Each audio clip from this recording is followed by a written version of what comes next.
নীতি প্রশ্নে উনি কিন্তু ওখানে কম্প্রোমাইজ করেছেন ওই নামটা না বলে। যদি উনি স্পেসিফিক ওই নাম বলতেন, হয়তো ওনার ইমরান খানের মতো অবস্থা হইতে পারতো, কিন্তু ওনার এই পরিণতিটা হইতো না, যে পরিণতিটা তাকে ঠেলে দেওয়া হয়েছে। কারণ উনি সাহস করে তখন আমেরিকান নামটা বলেন নাই, এটা জেফ্রি স্যাক্স বলছে, আমেরিকান জেফ্রি স্যাক্স বলছে, অন্য না। শেখ হাসিনা কিন্তু চেষ্টা করছেন শেষ দিন পর্যন্ত সবার সাথে খাতির রাখতে। C did it, literally did it, যেটা তার বাবা করে নাই।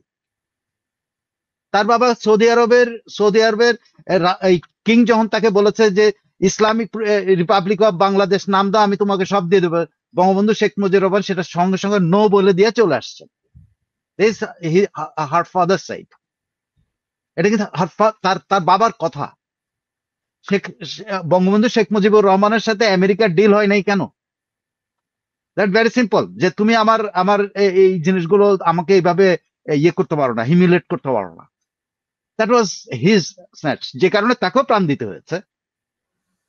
কিন্তু আমেরিকারটা কি করছে, শেখ হাসিনা এখানে কম্প্রোমাইজ করে, উনি অনেকদিন ক্ষমতায় ছিলেন, অবশ্যই 17 বছর ক্ষমতায় ছিলেন, কম্প্রোমাইজ করার চেষ্টা করছেন, কিন্তু কম্প্রোমাইজ করতে এটা কাজে লাগে না, কাজে লাগেনি কখনো।